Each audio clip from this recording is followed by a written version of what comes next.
Thank you. Any next speaker? Jim Blickenstaff.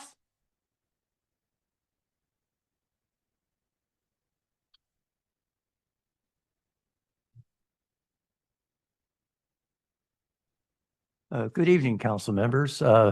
Just a quick thing I'd like to take care of under public comments.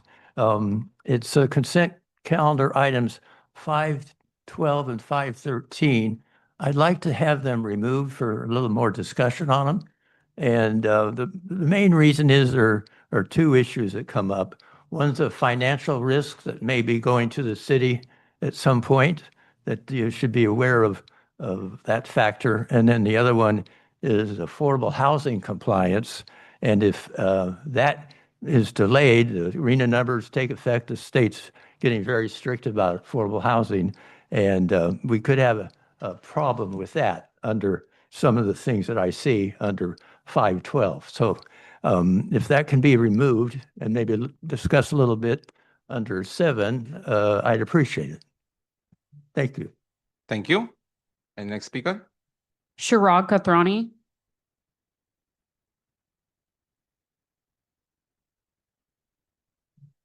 Dear Vice Mayor and the council member, and thanks Council Member Juvenat for speaking up last time in the last meeting where you abstained from the 512 and 513 item, especially when the question was being raised about public oversight being taken away. There are 60 plus people who have written to the City Council, and it should be brought for further discussion as well.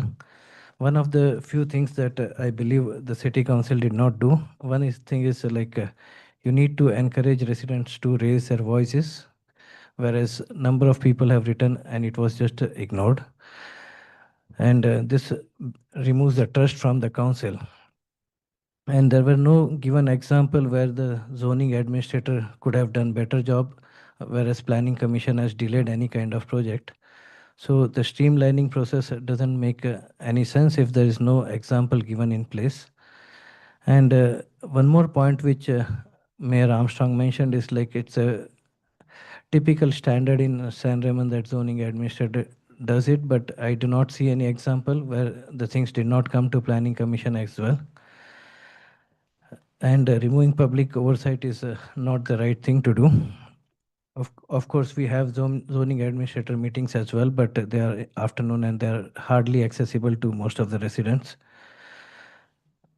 One additional point which I want to do is the projects in that particular 513 are not even they are not even given in place. So why should we remove the planning commission oversight in this particular case? One item which I really wanted to bring up as well. Council member Rubio mentioned that there is an option to appeal. I want to remind there were multiple times people have come here and spoken and asked for having the appeal fee in a reasonable range. Entire Bay Area, there is 300 kind of average rate of $300 for appeal, whereas here it is 4,500. Our council should have sworn in to serve the people of San Ramon, not the Sunset Development. Thank you. Thank you. Alexandra Armendariz del Favero.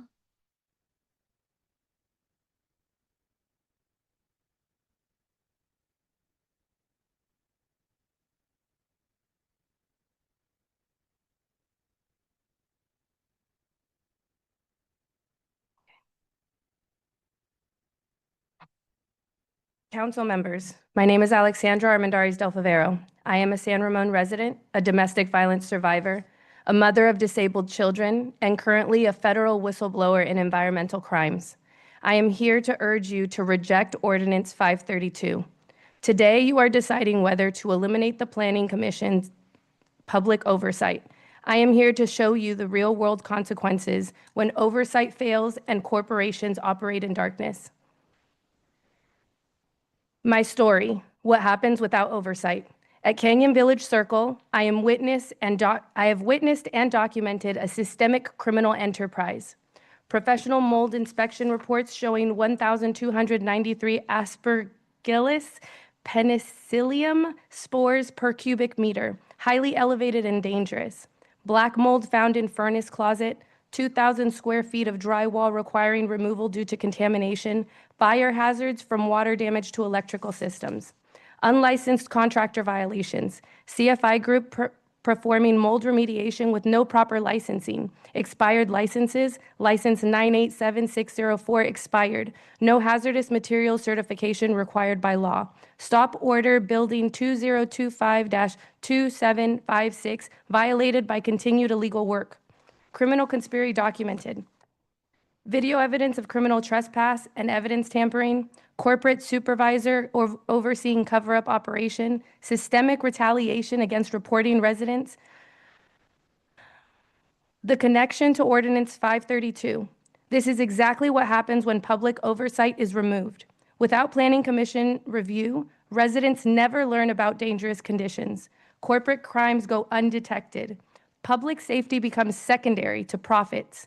Environmental hazards are concealed from communities.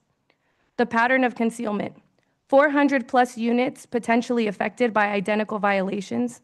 Previous tenants evicted from my exact unit address after legal disputes. Corporate coordination to silence residents. Municipal code enforcement failing to protect public safety.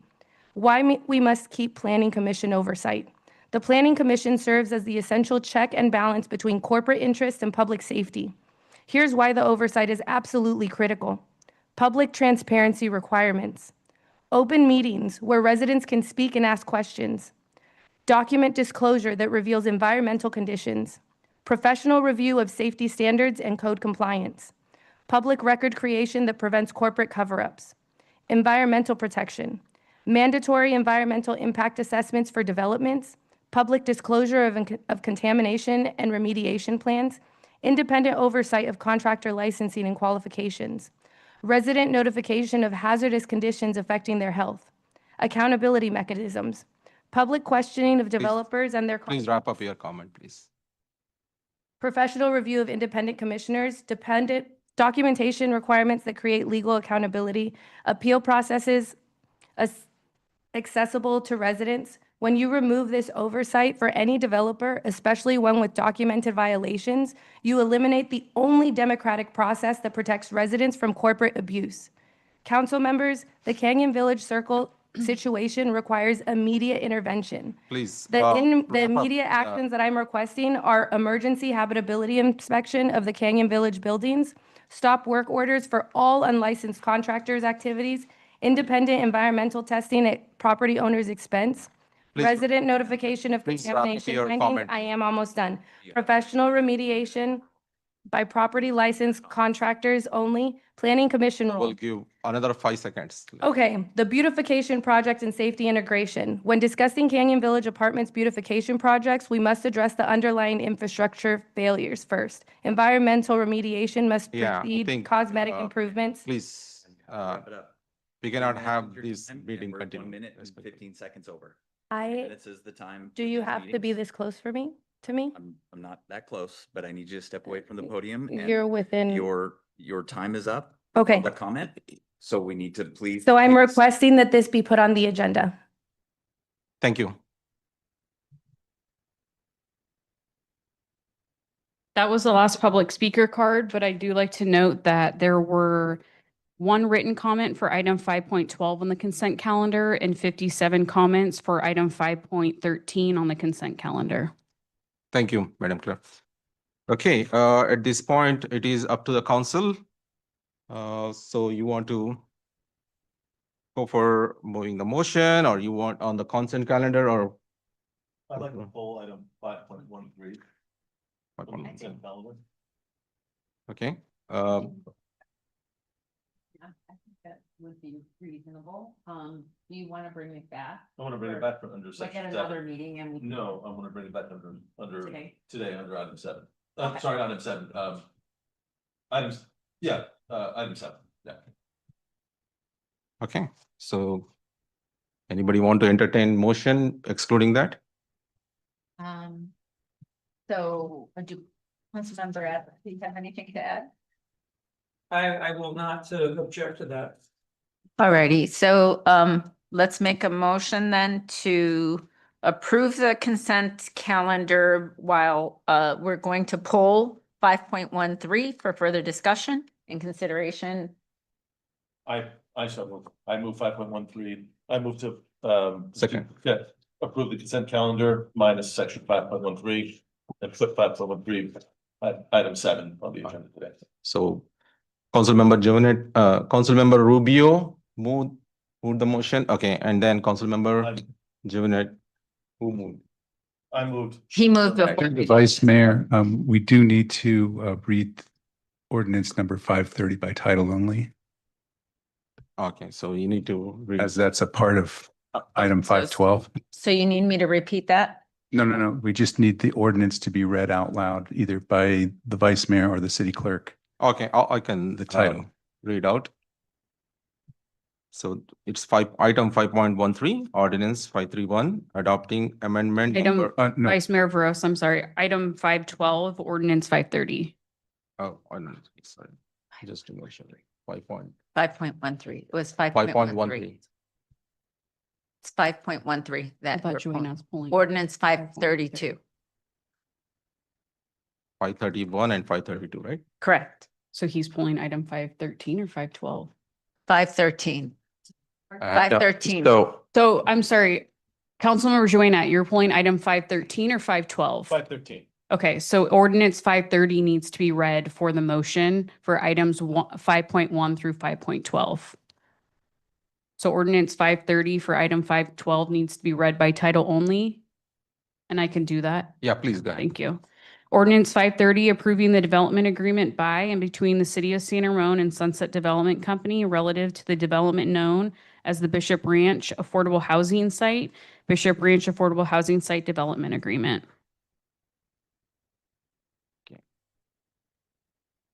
Thank you. Please vote yes or no or abstain. Consent items. So let's start with the each pulled item. So that one, 5. Good evening. Good evening. Good evening. Yeah. So the ordinances that are before you tonight are related to the City Walk Master Plan and their amendments to existing development agreements that are already in place. The provisions of these amendments relate to allowing for the transfer of affordable housing units to projects that are outside the boundaries of the City Walk Master Plan. And there's several different configurations that can be accommodated through the development agreement.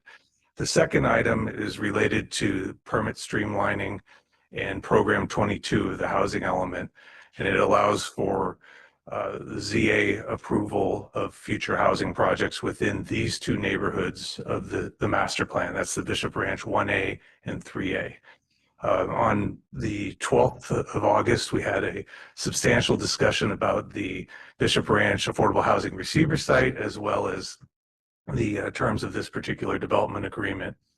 I just wanted to mention that the authority for development plan approvals already lies with the zoning administrator, but it's just an effort to formalize an acknowledgement of housing element program 22 as part of this. So I'm available for any questions. Okay, before I open for public comment, any questions? I just have some. Councilmember Jordan. Yeah. I just have some thoughts. And I prepared my notes, and I wanted to thank the public for submitting their public comment. I did read through them. I did, and I prepared factual points, but I want folks, all sides, to keep an open mind and just listen for a moment. Just for a moment, listen, and let's and then we'll take public comment, and we'll hear from other council members as well. I want to point out that some of the comments here are from the public they're emotional, they're charged, and I get it. But let me begin by saying that oversight is not eliminated. The ordinance 532 does not abolish planning commission or city council oversight. The zoning administrator has authority to decide development plan amendments under San Ramon Municipal Code D623C. I promise you in this conversation, I'm going to cite to rule of law, chapter and verse in the municipal code. You guys could take what you want from that. Development plan and amendments. Decision by the zoning administrator is appealable. The zoning administrator may defer action and refer the request to the planning commission. Every zoning administrative decision is appealable to the planning commission, city council, and either body can call up a case directly. So inherently what that means is if there's a member of the public that disagrees with a decision by the zoning administrator, they can call up a city council member, call up a planning commissioner, and make their case heard to appeal that decision. The zoning administrative authority is a long-standing view. It's not new. The zoning administrative authority over development plans and amendments has been in the zoning code in San Ramon for many, many years, even going before 2020. Ordinance 532 clarifies and applies this existing authority to the City Walk Development Agreement. It does not create new powers, nor does it create additional powers. The appeals do exist, and the right to appeal remains intact, whether with zoning authority or without zoning authority. Regardless of cost, the council can review, and so can planning commission. There's a point here in the argument that Measure G would be repealed. That is factually incorrect. Several comments wrongly link Ordinance 532 to Measure G. In fact, Measure G is a voter-approved initiative protecting hillsides and open space. It cannot be repealed or amended by council action. Only the voters can change it. Ordinance 532 deals solely with administrative procedures for city walk approvals. And state housing law mandates this, like laws SB 35, AB 2011, and the Housing Accountability Act requires cities to streamline approvals for qualifying housing projects that meet objective standards. Public hearings cannot be used to delay such projects. This is state law and it's not a local choice. Ordinance 532 ensures San Ramon stays in compliance and avoids lawsuits or state intervention. There's also an argument that this was favoritism for one side or the other. Development agreements are a standard tool under government code, California Government Code 65864 for managing large-scale, long-term projects. And the City Walk is the largest entitlement in San Ramon, so it used this framework. Other developers of similar scale could pursue the same process. Oversight appeals apply equally, not just to one developer. It's not a special privilege. This is a project-specific, not citywide. Ordinance 532 applies only to Sunset City Walk entitlements. Any future citywide change would require new ordinance, secret review, planning commission and city council approval, and compliance with the general plan. There is no spillover. The transparency remains, and I'd argue that there's another layer of transparency with the zoning administrator. Agendas and staff reports are published days in advance. Public comments are accepted in writing and at meetings. While some items are heard late in long meetings, this is due to agenda length and testimony. There wasn't any subterfuge or special timing to hide decisions. Written comments are always made part of the record, and they're always read and carefully followed. So why amend now if the ZA has been doing, zoning administrator has done this for years? The update really formalizes existing practice under City Walk Agreement and aligns it with state housing law without an amendment. The city does risk inconsistencies and potential legal exposure. Those are my thoughts, Vice Mayor. Just wanted to share that with the public, but I'll leave it to, and thank you for allowing me to talk. Next, Council Member Rubio. Yeah, so just to comment really, I also echo what Councilmember Schweinett has mentioned.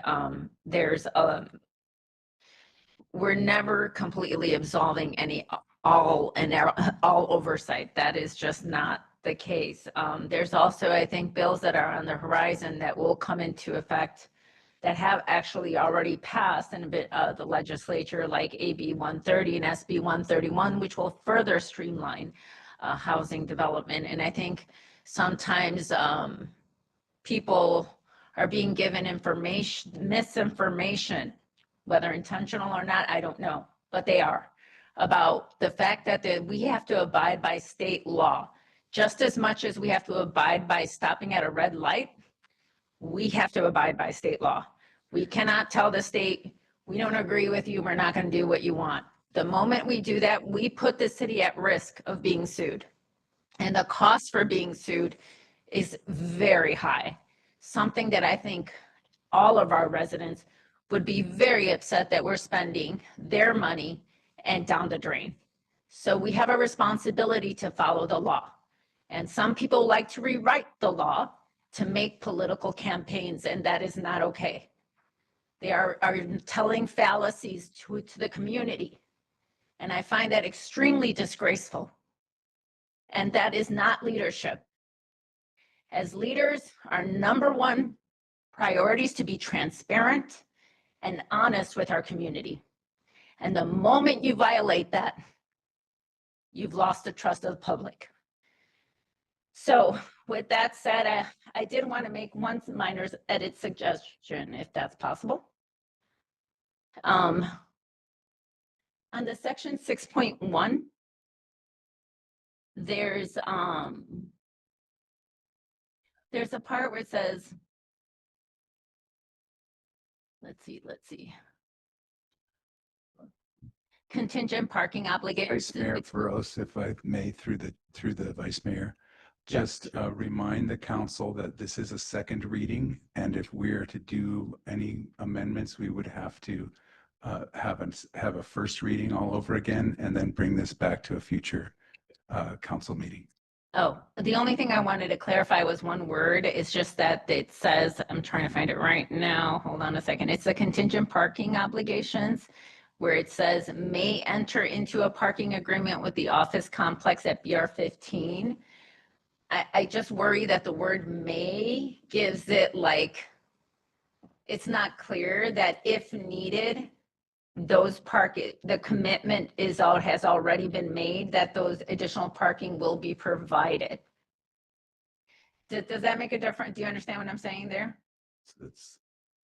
Because when you say may, means like maybe if they want to, if they can, and that worries me. I just want to make sure that those agreements are very clear, that agreement was clearly stipulated. Now, I think Lauren may have additional clarification, but if I can recall correctly from that meeting, they committed to find additional parking and not necessarily restrict to one location. So it may be at 15, it may be someplace else. I don't know, Lauren, if you had a different take on that. I think it's a kind of the intent of the section. Yeah, I would agree with that comment, but I would also add that I believe that's under ordinance 530, which is the Eden housing site discussion that had the provisions for the Iron Horse Village, Iron Horse Trail fee, as well as the contingent parking obligation.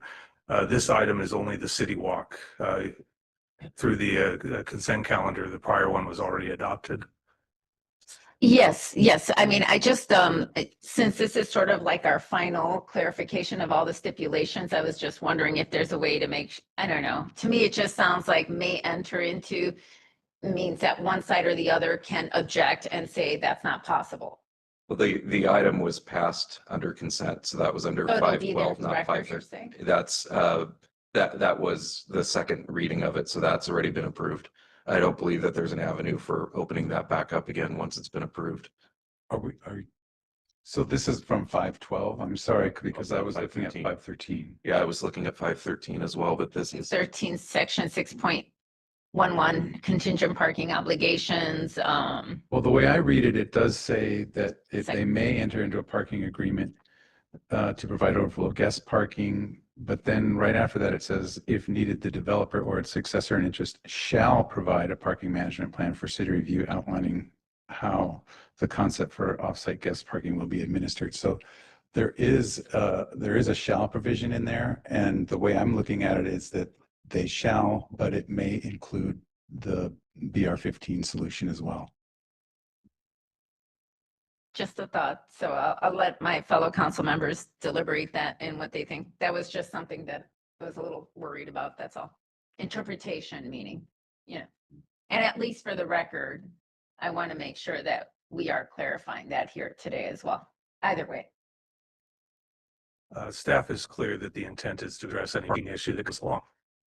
It's not for the staff, it's for the public and for the developer. But okay, We would enforce anything, so we'd be the oversight.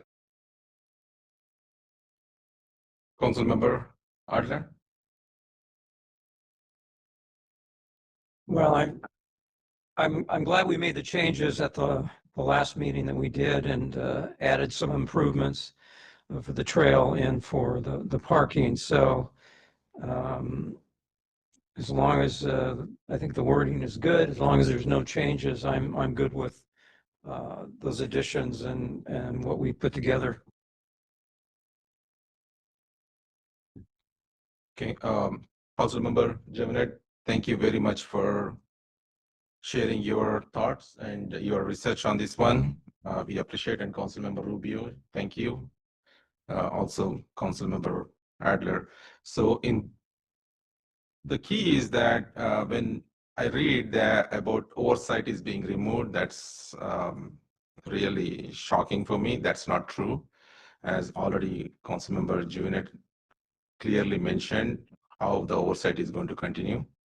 And always city council, planning commissioners, they are available for public for at any day or any time you need for any assistance or for any questions. We are here. People elected us here so that we are keeping things in transparent, and so that we are always there for their interest, not for someone's interest. So they believe us, they trust us. That's why they voted us and they made us to sit in this chair. And that's we take very seriously. And we continue to provide this service in the same manner, the expectations that were set for us. So I don't know why there is something came up as oversight is removed. That's not true. And also transparency. I guarantee on behalf of my council, I know everyone in this council that every one of us are very, very specific about transparency. So I don't have any issues moving forward with this. If you still have any questions, don't hesitate. Reach out to your council members or reach out to Mayor Armstrong. We are always happy to have a conversation. And also town hall meeting will be there. We can have a conversation. But I hope people don't get deceived with false information or misinformation or disinformation shared through social media or other options. Please reach out. You can hear directly from us. With that, We do need to open the public hearing, so we would need a vote to do that. sounds good. And now I open the public comment. Sorry. Open the public comment hearing. So move. Excuse me, so move. Okay, motion moved by Councilmember Rubio and second by Adler. We want to get voting.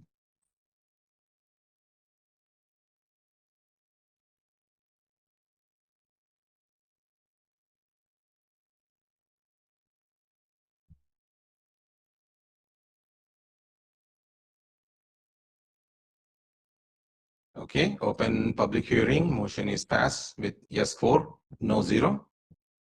Now the public comment is open. The first speaker, Sharad Kathrani.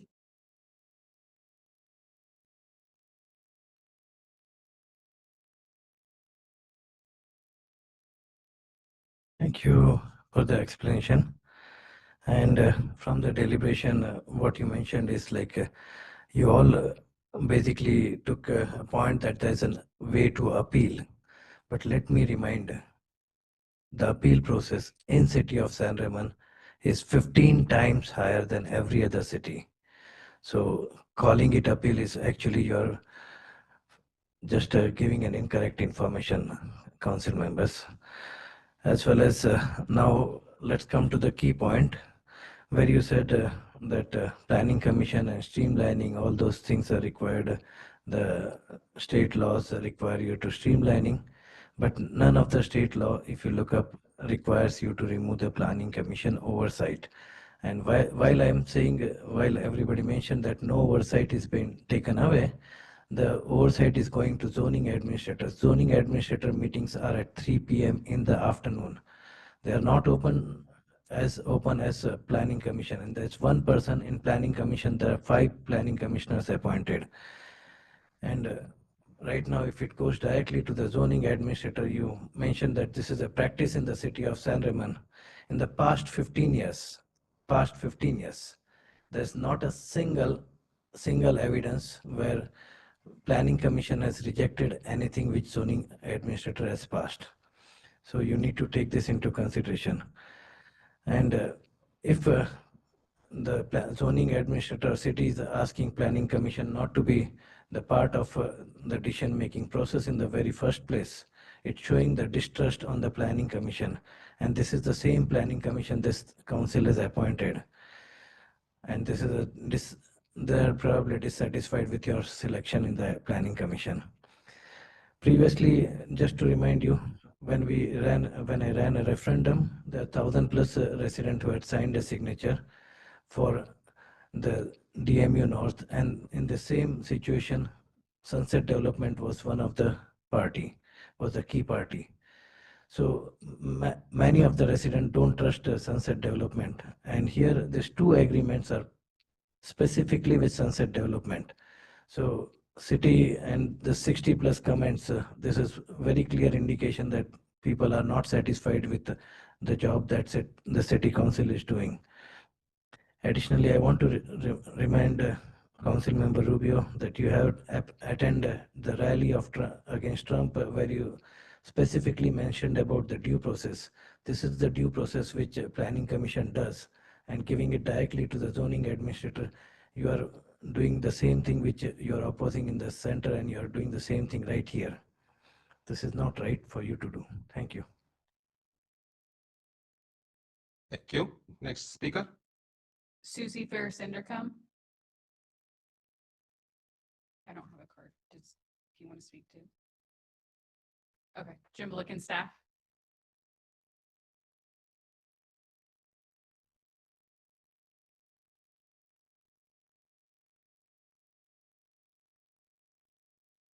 Hello again. The reason I wanted to bring up 512 and 513 was concerns I originally had about a couple issues that come up.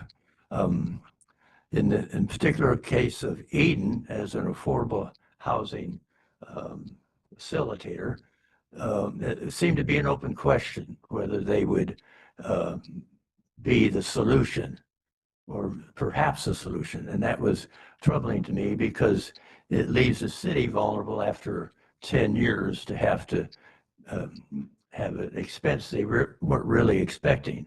So that didn't sound like perhaps the most solid way fiscally to handle it. And so we have to be aware of that. And you have 10 years to get it to a solution. And actually, there might be some time for creativity there if you have to, because it still seems to be an open question. And on 532, it seems to exempt Sunset from public hearings. There may be a need for that in certain context of what is absolutely required, but I don't think you want to exclude the public just in general to keep track of the issue and make comments. And as things change, they may have more comments to say. And it's always good to go bend over backwards to have public comments. So I'm kind of wondering how it serves the public to suggest that Sunset Development won't have to have public hearings on things that we're apparently agreeing to tonight. So I just say that there might be other ways to handle that, to get the public involved so they can express opinions as it goes along rather than feeling like they're excluded. So there's a couple things there that bother me. And I think if 512 is already fait accompli, then that might tie into a little bit of other issues that come up. On a secondary issue, when you put a bunch of housing together and it's affordable or low-end housing, you run the risk of a kind of isolation of that kind of population from the rest of the community. Sometimes it ends up in disenfranchisement. You see this happening all the time in big cities after they are maturing. Then there's always seems to be a segment of the city that is poor and is on hard times. So that's why you have to be very careful about making one site of several acres just a low income some kind of site. You have to be very careful about that. And that would mean making it compatible and attractive for the setting it's in with other communities. So it's not looking in stark contrast and it doesn't feel notably different from the community around it. I think that would take a little work, but it might not be that expensive to do that. So I think that's a long-term thing to look at and kind of resolve it so it's integrated into the city. And that's you have time to do that. So I think that would be very helpful. Thank you. Thank you. Next speaker. Susie Ferris Endercombe? No? Okay, thank you. That was the last speaker card. Thank you. So at this point, we need to close the public hearing. Any motion? I'll move to close the public hearing. Let's go for voting.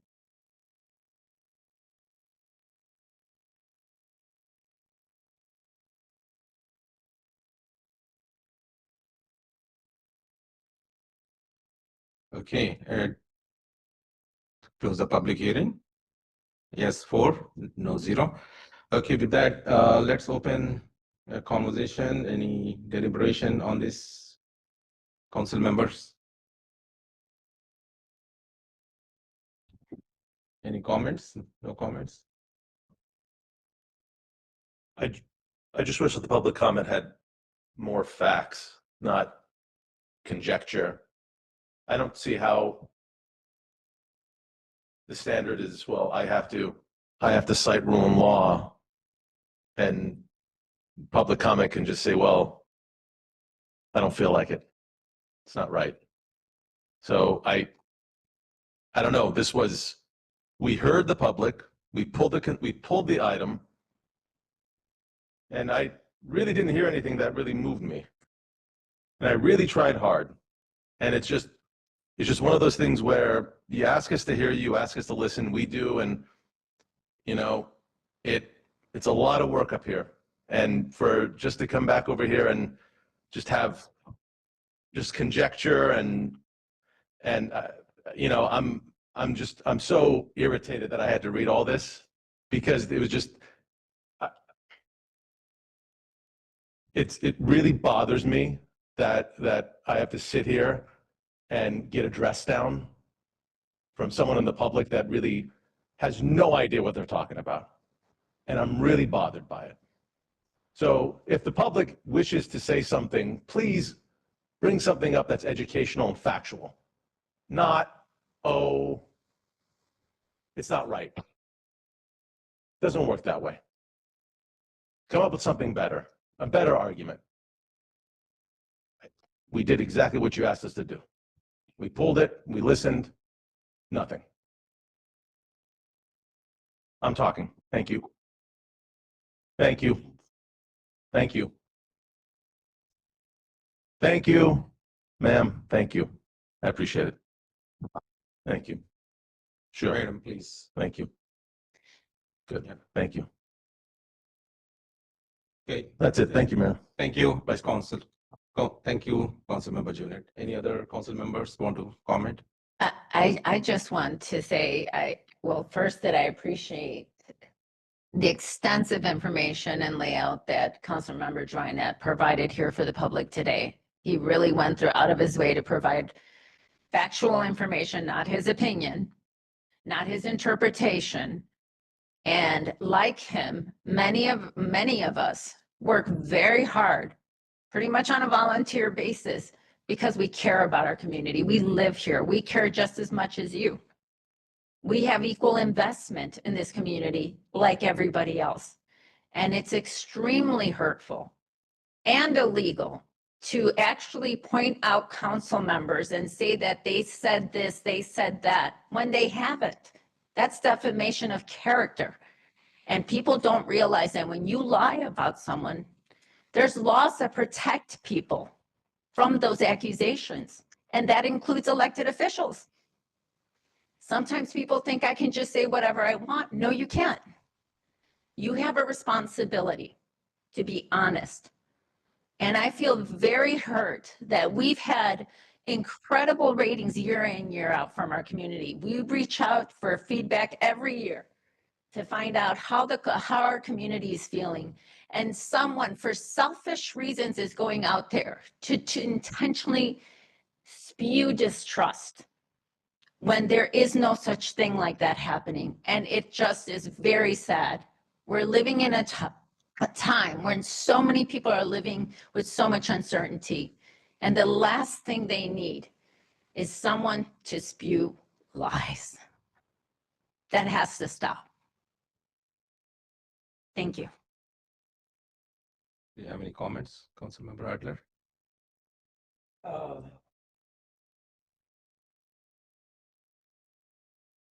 Just make a comment about the below market housing. My understanding, and there was a comment made that it might stand out and not be up to the grade of other public housing. I don't think that's the case at all. I think we're going to be very happy with the below market housing. I lived in below market housing in Palo Alto many years ago, and most people don't even know that was below market because, it's more inexpensive, but people are people. They got jobs. They want to take care of their property. And I have no concern that it's going to be a negative thing. And we're going to have weeds blowing around and everything. I think we're going to be very proud of the fact that we have seniors and young people who may not have been able to afford to live here, and now they will be. And I think they're going to be proud of our housing that they are going to live in. So I don't have any concern, but if it ever becomes a concern, I certainly will listen, but I don't expect it to happen.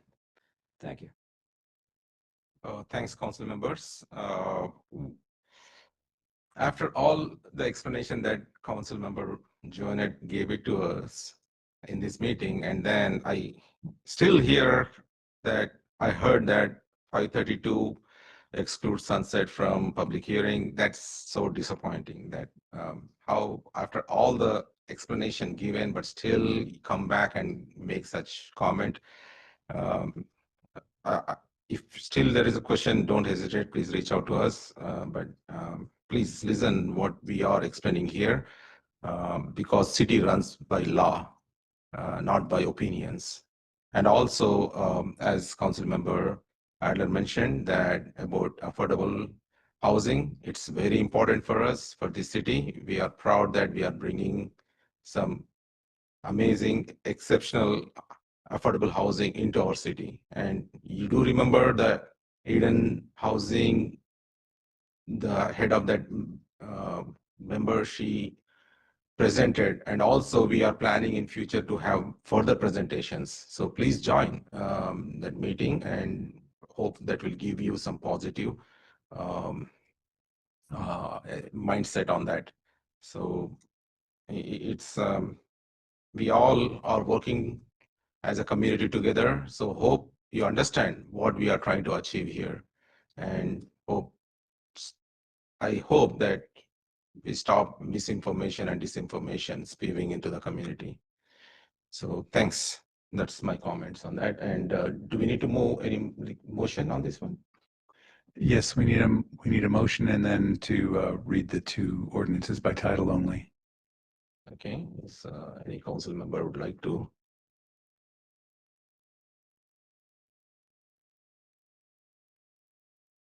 I move to. You want me to read it? Yeah. Sure. I move to enter in 5.13. Ordinance 530. Ordinance 531. Adopting amendment number 2 to the City Walk Development Agreement regarding Bishop Ranch Parcel 1A, DAA 2025-001. Ordinance 532, adopting amendment number 3 to the City Walk Development Agreement regarding Bishop Ranch Parcel 3A, DA 2025-0002. I will second that. Okay, let's go for roll call or voting.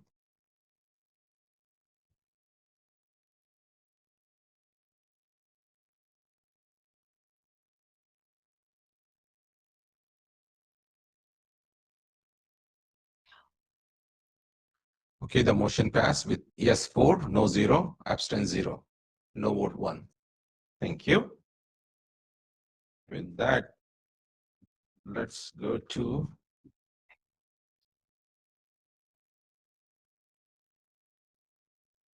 item 8, unfinished business. There is none. So we are going to item 9, new business. 9.1, public hearing, ordinance.